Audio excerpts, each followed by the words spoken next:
کمرے کے پاس رکھے فون میں سے اس کی بہن تقریباً چیخ رہی تھی۔ بس چلتا تو ہاتھ باہر نکال کر دروازہ بھی بجا دیتی، یا پھر زیادہ غصہ آتا تو توڑ بھی دیتی۔ اندر بیٹھے فاتر پر رتی برابر جو فرق پڑا، اپنی بہن کا نمبر اس نے ویسے بھی بلاکڈ کانٹیکٹس میں ڈالا تھا۔ جب فاتر نے کال نہیں اٹھائی تو اس نے زبیر کا سکون غارت کرنے کا سوچا۔ اپنی صاف ستھری ای میل چیٹ کو کھولتے وہ ہونٹوں پر کوئی دھن بجا رہا تھا۔ باہر اس کی بہن یوں ہی فون میں سے بول رہی تھی، فاتر وہ لوگ اتنے بے وقوف نہیں جتنا تم انہیں سمجھتے ہو۔ ڈیڈی کو بھی انہوں نے غائب کیا تھا تو وہ تمہارے ساتھ بھی کچھ کر سکتے ہیں۔ خدا جانے وہ باہر سے آتی اس کی آواز سن بھی رہا تھا یا نہیں۔ فون کی اسکرین پر بے مقصد انگلیاں چلاتے اسے ایک نوٹیفکیشن موصول ہوئی۔ کوئی ای میل تھی۔ کھول کر دیکھی۔ وہ ہنوز اسی انداز میں بیٹھا تھا، گردن کندھوں میں جھکائے، کونیوں کو گھٹنوں پر رکھے۔ اختی، آپ اسے رہنے دیں، وہ کبھی بھی نہیں بدلے گا۔ اپنے کانوں کی سلامتی اسے بھی عزیز تھی، لیکن یقیناً فاریہ کو نہیں تھی۔ کیوں چھوڑ دوں میں اسے؟ یہ بھی غائب ہو گیا تو ڈیڈی کے جائیداد کی تقسیم کا کیا ہوگا؟ وصیت تک صرف اسے ہی رسائی ہے۔ اندر وہ ای میل پڑھ رہا تھا، باہر اس کی بہن کو جائیداد کی پڑی تھی۔ اس کی امبر آنکھیں ہر ایک لفظ کو پڑھتی آگے بڑھ رہی تھی۔ ماہ ملکہ کروز شپ کی طرف سے 10 دن کا لگژری پیکیج تھا، لکسور سے لے کر لیمبورگ تک کا ٹور۔ نیچے ڈیٹیلز کے لیے ایک لنک بھی موجود تھی۔ باہر سے آتی آوازیں اب مدھم ہونے لگی۔ شاید زبیر اب کمرے سے دور جا رہا تھا۔ اندر بیٹھے بھوری جلد والے مرد کے ہاتھوں میں ابھی بھی فون تھا جس میں وہ ای میل کھلی تھی۔ ای میل کے آخر میں لکھی سطر کو پڑھا، where luck is tested and life is made easier. جہاں قسمت کو آزمایا جاتا ہے اور زندگی کو آسان بنایا جاتا ہے۔ اسے ایسے ہی ای میلز آتے رہتے تھے جو کہ عموماً اسکیم ہوتی تھی۔ مجھے چھٹیوں کی کیا ضرورت، میرے پاس کرنے کو اور بھی بہت کام ہے، کہتے اس نے میل کو آرکیو فولڈر میں ڈال دیا۔ فاتر اسلام کا گھر اب خاموش تھا۔ تھوڑے ہی فاصلے پر میز کے اوپر رکھی فریم آدھی اندھیرے میں تھی۔ سرمئی بالوں والے ابو علیہ السلام ظہور نے اپنا ہاتھ امبر آنکھوں والے اپنے 17 سالہ بیٹے کے کندھے پر رکھا تھا۔ بیٹا کھل کر مسکرا رہا تھا، اس کے سفید دانت بے انتہا چمک رہے تھے۔ اس کے مقابلہ میں اس کے باپ کا چہرہ کرخت تھا۔ اگر غور سے دیکھو تو نظر آئے گا باپ اپنی مسکراہٹ پر ضبط کر رہا تھا۔ وہ بھی اپنے بیٹے کے ساتھ سے اتنا ہی خوش تھا جتنا باپ بیٹے کے ساتھ سے۔ باپ ملکہ وہ جو بغاوت کی آگ سینے میں لے کر چلتی ہے، جو اس آگ کی شعلہ سے ہر کسی کو جھلساتی ہے۔ گزا مصر، اہرام مصر۔ گزا قاہرہ کے سامنے دریائے نیل کے مغربی کنارے پر ایک قدیم مصری شہر جو 3 عظیم اہرام اور افنکس کی سائٹ ہے۔ شام ڈھل چکی تھی، مغرب کے نیلے بادل اور ان میں چھایا نارنجی اندھیرا کھلا ہوا تھا۔ ایک عجیب ہی ملاؤ تھا آسمان پر، جہاں ابھی تارے بھی مکمل طور سے نہیں سجے تھے۔ غزہ کے اہرام وہ ہمیشہ کی طرح ویسے ہی کھڑے تھے، کھردرے، خاموش اور بلند۔ انہیں اہراموں کی قربت میں تو وہ ہوٹل واقع تھا جہاں المیرا اور احسان گول میزوں کے ان ہجوم کے درمیان ایک میز کو سنبھالے ہوئے تھے۔ ایک طرف ہوٹل کی چمکتی مصنوعی روشنی، آگے پیچھے وردی میں ملبوس کام کرتے ملازم، اور دور مصری گیت گاتا ایک بینڈ، جبکہ متوازی طرف اندھیرے میں ڈوبا وہ خاموش دنیا کا عجوبہ۔ ہمارے مہمان ان دونوں کے بیچ کھڑے تھے، موت کے سناٹے اور دنیا کی رونقوں کے بیچ۔ اس جگہ کو بنانے میں بابا کا بہت ہاتھ ہے۔ چھری کانٹوں اور گیت کے درمیان احسان کی آواز آئی، یہاں کے جو مینیجر ہیں نا، وہ بابا کے کلاس میٹ تھے۔ اپنے باپ کی تعریف کرتے اس کی آنکھوں میں ایک الگ سی چمک تھی۔ خود اس امیر زادے میں بھلے سے اٹھ کر پانی کا گلاس پینے تک کی ہمت نہ ہو، مگر باپ کی محنت کو پورے جوش و خروش کے ساتھ بھری محفل میں اترا کر بتاتا تھا۔ جھلملاتے لالٹین کی زرد روشنیاں ماحول کو خوبصورت بنائے ہوئے تھی۔ پچھلے 1 گھنٹے سے یہی چل رہا تھا۔ احسان بولے جا رہا تھا، المیرا مسکرائی جا رہی تھی، یا پھر اگر صحیح معنوں میں کہا جائے تو اوپر سے مسکرا رہی تھی، اندر سے اپنی قسمت کو رو رہی تھی۔ جس انسان کو صرف اپنے بارے میں بات کرنے کی عادت ہو، اس سے کہاں کسی اور کا ذکر برداشت ہوتا ہے۔ احسان بات کرتا ہوا مرد رکا اور کانٹے کی مدد سے پاستہ کھایا۔ تمہارے بابا نہیں آئے ابھی تک؟ نہایت معصومیت سے وہ اس کا سکون غارت کر چکی تھی۔ بابا؟ اب وہ بات کو گھمائے گا۔ المیرا جانتی تھی آ جائیں گے۔ تم کھانا کھاؤ۔ بامشکل مسکراتے ہوئے اس نے المیرا کی پلیٹ کی طرف اشارہ کیا۔ ضرور۔ مسکرانے پر آنکھیں چھوٹی ہوئی، میسنا کہیں کا، ناگواری سے سوچا اور اپنے پاستہ کا نوالا لیا۔ ان کی بیٹی سے بھی میرے بڑے اچھے تعلقات ہیں، بیٹے سے بھی ہیں، مگر بیٹی سے زیادہ ہیں۔ شکر ہے کچھ تو اپنا کیا اس نے۔ وہ کب تک آئیں گے؟ دوبارہ وہی موضوع چھیڑا۔ احسان نے اب تھوڑا چڑھ کر اسے دیکھا۔ انہوں نے تمہارے کھانے کا بل دینا ہے جو بار بار پوچھ رہی ہو؟ سیاہ آنکھوں والے اس مصری کے لہجے میں دبا دبا غصہ تھا۔ المیرا کھل کر مسکرایا اور کھانا کھانے لگی۔ آدھا گھنٹہ خاموش رہ کر اس نے اس انسان کو برداشت کیا تھا بس۔ المیرا عنایت اس سے زیادہ دیر خاموش نہیں رہ سکتی۔ وہ یہاں جس کام سے آئی تھی اس کے لیے ضروری تھا وہ احسان کی باتوں کو برداشت کرتی۔ اب اگر وہ بھی تھوڑی سی کر لے گا تو کون سے خزانہ میں کمی آ جائے گی۔ کتنے رہ گیا وہ بڈھا، کہاں رہ گیا وہ بوڑھا، دل میں بولتی۔ المیرا بیزار تھی۔ صبر کا پھل میٹھا ہوتا ہے، اس کا پھل کہاں تھا؟ آدھا گھنٹہ ہو گیا تھا، اس کا پھل لاپتہ تھا، اور اگر مزید کچھ دیر ہوئی اس کا صبر بھی گل سڑ جائے گا۔ احسان اب اپنی ہی کسی بات پر ہنس رہا تھا۔ عجیب بندہ یہ، مجھے کیا یہاں سنانے کے لیے بٹھایا ہے؟ المیرا نے اس کی بات کاٹنے کے لیے لب واقعی احسان نے پہلے ہی اسے ٹوک دیا۔ بابا کے بارے میں بولنا ہے تو بات کرنے سے گریز کرو۔ اٹھی انگلی کے ساتھ تنبیہ کی۔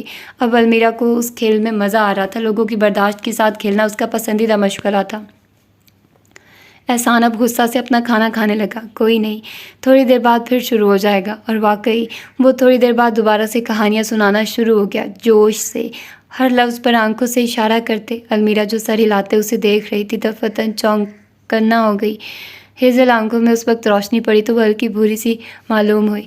چمکتی ہوئی نظریں احسان کی پیٹھ پر جمی تھی جہاں سے کوئی چل کر آ رہا تھا، کوئی ایسا جس کے نکوش چربیتے، لمبا قد اور قدرے، کمزور جسامت، سرمئی بالوں کا چھجا اور کلین شیو کے ساتھ چھوٹی سی اینک لگائے۔ احسان کا سر جھکا تھا، وہ کیچپ کی بوتل میں سے ساس نکالنے میں مشغول تھا۔ بھویں بھنچی تھی، تاثرات قدرے چڑچڑے تھے، بول وہ ابھی بھی رہا تھا جب وہ آدمی احسان کے عین سر پر آ کھڑا ہوا۔ ہوٹل میں بھلے میرے بابا نے اپنا ہاتھ بٹایا مگر آپس کی بات ہے، کھانا کوئی خاص نہیں۔ مجھ سے مشورہ لیا ہوتا تو آج یہ ہوٹل کامیابی کی بلندیوں کو چھو رہا ہوتا۔ تم سے ابھی مشورہ لے لیتے ہیں بیٹا۔ احسان تقریباً چیختے ہوئے کھڑا ہوا۔ میز کو ٹھوکر لگی، سارا سامان ہل گیا۔ کچھ لوگوں نے پیچھے مڑ کر بھی دیکھا مگر جب آپ کے سر پر موت کھڑی ہو تو آس پاس کا کہاں ہوش رہتا ہے۔ بابا بنا آواز نکالے الفاظ توڑ توڑ کر ادا کیے، پیچھے مڑنے کی ہمت نہیں تھی۔ یہ تمہارے بابا ہیں؟ اگر معصومیت کا کوئی تمغہ ہوتا تو المیرا عنایت محسن کو تو وہ کسی جنم میں نہ نوازا جاتا۔ جی، نوفل بن احمد آگے آئے اور کرسی کھینچتے بیٹھے۔ میں ہی ہوں اس ہڈ حرام کا باپ، چبا چبا کر کہتے وہ اپنی تیکھی نظریں احسان کی روحان سی شکل پر جمائے ہوئے تھے، زیر لب دعا کرتے۔ اس نے اپنی آنکھیں بھی بند کر رکھی تھی۔ آنکھیں کھول لے بیٹے، سامنے موت کا فرشتہ بیٹھا ہے۔ ایک آنکھ کا کونا کھولتے اس نے ہلکی سی نظر اپنے باپ پر ڈالی، اپنے پیارے بابا پر۔ مر گیا وہ، اور دوبارہ اپنی کرسی سنبھالی۔ نظریں بھی نہیں ملا رہا۔ تسک تسک ڈرپوک محظوظ ہوتے اس نے پانی کا گلاس لبوں سے لگایا۔ بھوری لپسٹک کا نشان گلاس کے کناروں پر چبھ کر رہ گیا۔ تھوڑی دیر کے لیے اس لمحے کو یہی روکتے ہیں اور ریموٹ سے وقت ریمائنڈ کرتے ہیں۔ کل رات کا وقت۔ المیرا اپنے اپارٹمنٹ میں بیٹھی تھی۔ اس کی مالک مکان پرسوں دوپہر تک لوٹ جائے گی، اسی لیے تب تک وہ آزاد تھی۔ گود میں لیپ ٹاپ تھا اور ساتھ تلے ہوئے فرائز کا ڈبہ رکھا تھا۔ باہر سے لائی تھی وہ غریب۔ لیپ ٹاپ کی چمکتی اسکرین پر ایک کلین شیو چہرہ چھوٹی سی اینک لگائے نظر آ سکتا تھا۔ احسان بن نوفل کے بابا نوفل بن احمد کی پروفائل کھلی تھی۔ تم تو مجھے اپنے باپ سے نہیں ملواؤ گے۔ فرنچ فرائز اٹھا کر ساس میں ڈبویا۔ لیکن میں خود ضرور مل کر پوچھنا چاہوں گی، ایسا بیٹا پیدا کر کے آپ نے دنیا پر کون سا احسان کیا؟ اس کے گول مٹول ساس سے لدے ہاتھ اب تیزی سے ای میل ٹائپ کر رہے تھے۔ ذرا بابا کو بھی تو پتہ چلے، کل انہوں نے مجھ سے ملنے آنا ہے۔ وہ اندھی بازی کھیلنے لگی تھی۔ دیکھتے ہیں آر ہوتی ہے یا پار۔ ریموٹ اٹھاتے ہیں اور اب فاسٹ فارورڈ کرتے ہیں۔ مصر کے آرام کے پاس وہ ہوٹل چمکتا دمکتا مصروف۔ 3 نفوس ایک میز پر تھے، ایک سہما ہوا شرمندہ، دوسرا اسے گھورتا ہوا گرجنے کے لیے تیار، تیسری پاستا کھاتی پرجوش۔ اب وقت تھا اس کے بدلے کا۔ بہت سہ لیا اس نے اس چپکو کو۔ چہرہ جھکاتے ہوئے وہ مسکرائے، انگلی کی مدد سے گلاس پر لگی لپسٹک کا نشان صاف کیا۔ دنیا کا وہ عجوبہ خاموش تھا۔ ہزاروں لوگ اس کا سچ جاننے کو بےتاب تھے مگر عجائب اپنا راز کہاں سب پر فاش کرتے ہیں۔ آس پاس ہر کوئی اپنے کام میں مشغول تھا۔ ویٹر آرڈر لے رہے تھے، گیت گانے والے اب کسی فرنگی جوڑے سے توصیفی کلمات سن رہے تھے۔ سارے میزوں کے درمیان بس ایک اس میز پر تناؤ تھا۔ احسان المیرا آمنے سامنے بیٹھے تھے اور اس کا باپ احسان کی بغل میں جب سے اس کا باپ آیا تھا احسان کو ہر نوالے کے ساتھ پانی پینے کی نوبت آن پڑی تھی۔ ہو ہی کچھ ایسا رہا تھا، اس کی باپ کی چپتی نگاہیں اس کے چہرے سے ہٹ ہی نہیں رہی تھی۔ ویٹر نے پلیٹ میں سجی کشاری نوفل بن احمد کے سامنے لا کر رکھی۔ کشاری مصر کی ایک ڈش ہے جسے چاول، دال، میکرونی اور سوس ڈال کر تیار کیا جاتا تھا اپنے کھانے میں۔ وہ بھی چمچہ چلا رہے تھے، لیکن بس چلا ہی رہے تھے، نوالا ایک بھی نہیں لیا تھا۔ ان کے برعکس المیرا باپ بیٹے کی حالت کو بھرپور مزے لے کر دیکھ رہی تھی۔ تم تو ایم ڈی صاحب کے گھر ڈنر پر نہیں جا رہے تھے؟ چھوٹی فریم والی آنا کی مدد سے اپنے ہر حرام بیٹے کو دیکھتے وہ مسلسل کانٹا اپنے کھانے میں اوپر نیچے مار رہے تھے۔ وہی جا رہا تھا بابا، حلق سے بامشکل نوالا اتارا۔ تو پھر یہاں کیا اس لڑکی سے دعا کروانے آئے ہو؟ المیرا نے اپنی مسکراہٹ روکی۔ احسان نے جھرجھری لی۔ کون ہے یہ؟ اونچی آواز میں سوال کیا۔ آس پاس کے شور میں کسی نے کون سا پرواہ کرنی تھی؟ ویسے بھی وہاں اتنی آواز میں بات کرنا ہی صحیح سمجھا جاتا تھا۔ بہن ہے، احسان نے منمناتے ہوئے جلدی سے کار زبان دانتوں تلے دے لی۔ المیرا تو المیرا، نوفل بھی ششدر رہ گئے۔ یہ کس اعلیٰ پائے کے گدھے کو پیدا کر لیا انہوں نے؟ بہن، پھٹی ہوئی نگاہوں کے ساتھ المیرا کا لہجہ سوالیہ تھا۔ نہیں، میرا مطلب وضاحت دینی چاہیے۔ بہن نہیں تو دوست ہے۔ دوست؟ بہن نما دوست نے تنزن ایک آئی برو بلند کی۔ ہاں دوست ہی ہو نا، میں میٹنگ کے لیے جا رہا تھا بابا، رخ موڑا، راستے میں یہ مل گئی تو سوچا پرانی دوست ہے، تھوڑی دیر مل لوں۔ ہاں ہاں ہاں، وہ گدھا ہنس کیوں رہا تھا؟ بلکہ یہ چھوڑو، وہ وہاں بیٹھا ہی کیوں تھا؟ خیر المیرا، تم سے مل کر بہت اچھا لگا، امید ہے آئندہ ہم کبھی کسی اچھے موقع پر ملیں۔ منگیتر ہوں میں اس کی۔ وہ جو میز سے اپنا سامان سمیٹتے کھڑا ہو رہا تھا المیرا کے کہنے پر بے اختیار تھم گیا۔ ہے؟ آنکھیں تھی کہ حیرت کے مارے کھل گئی، آوازیں تھی جو آس پاس کی بند ہو گئی۔ 1 سال سے جانتا ہے آپ کا بیٹا مجھے، سال سے اس کے آسرے پر بیٹھی ہوں۔ میرے آسرے پر؟ بہن تم تو میری کال بھی نہیں اٹھاتی۔ اتنی دفعہ وعدہ کیا ہے باپ سے ملواؤں گا، آج نہیں چلو کل نہیں چلو پرسوں۔ تھک گئی ہوں میں اس کے وعدوں سے۔ کون سے وعدے؟ احسان کے سر پر ایک کے بعد ایک بم گر رہا تھا۔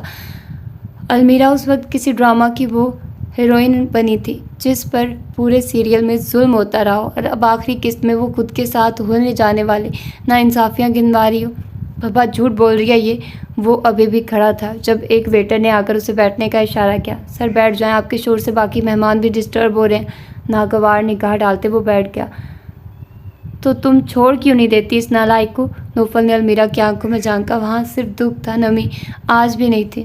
المیرا نے ایک گھسیلی نگاہ اپنے منگیتر پر ڈالی۔ احسان نے اسے ایسے کیا دیکھ رہی ہو والی نظر سے دیکھا۔ چھوڑ دیتی، چہرے کی سختی میں کمی آئی۔ اگر اپنا وقت اور پیسہ اس پر برباد نہ کیا ہوتا۔ احسان اس کی بات پر ایک مرتبہ دوبارہ کھڑا ہو گیا۔ کون سے پیسے، کون سا وقت؟ گدھوں کی طرح تمہارے پیچھے میں آتا رہا ہوں، تم نے تو ایک مرتبہ بھی مجھے ہری جھنڈی نہیں دکھائی۔ کچھ نخریلے مہمانوں نے اس جذباتی مصری کو نخوت سے دیکھا۔ سر بیٹھ جائیں آپ۔ ویٹر کی بات ابھی پوری نہیں ہوئی تھی جب وہ غصے سے بیٹھا اور زور سے کرسی آگے کھینچی، انگلی اٹھا کر وہ کچھ بولنے والا تھا جب اس کی نگاہ المیرا کی آنکھوں کی جانب اٹھی۔ اس وقت بری دکھنے والی وہ آنکھیں مسکرا رہی تھی اور المیرا کی آنکھیں کب کب مسکراتی تھی۔ احسان کی ساری حصیں چکنا ہوئی، مگر اب بازی ہاتھ سے نکل چکی تھی۔ تو تم اس لڑکی کا پیچھا کرتے رہو؟ نوفل ہاتھوں کو آپس میں ملاتے میز پر آگے ہوئے۔ احسان نے پچھتاتے ہوئے آنکھیں بند کر لی۔ جذبات میں وہ کیا بول گیا تھا؟ تم آج بھی لڑکیوں کا پیچھا کرتے ہو؟ احسان سہمی نگاہوں سے میرا کو دیکھ رہا تھا۔ المیرا فاتح نگاہوں سے پیچھے ہو رہی تھی۔ تمہیں شرم نہیں آتی؟ نہیں، بے دھیانی میں اس کی زبان پھسلی، لیکن اگلے لمحے اس نے خود کو روک لیا۔ آتی ہے نا؟ نوفل خاموش نگاہوں سے اسے دیکھنے لگے۔ وہ نگاہیں خاموش ضرور تھی، مگر وہ پھر بھی کافی کچھ بول رہی تھی، شرمندگی، نفرت اور مایوسی۔ انگوٹھی نکالو۔ اپنے باپ کی حکمی انداز میں کہی گئی بات اسے سمجھ نہ آئی۔ نوفل اپنی کرسی پر پیچھے ہوئے اور کوٹ درست کیا۔ انگوٹھی؟ بابا، الجھن بھرا سوال تھا۔ ایسے کیا دیکھ رہے ہو؟ ہلکی سی گھوری پر اس نے نظریں جھکا لی۔ نکالو وہ انگوٹھی جو ہر لڑکی کو بے وقوف بنانے کے لیے پہناتے ہو۔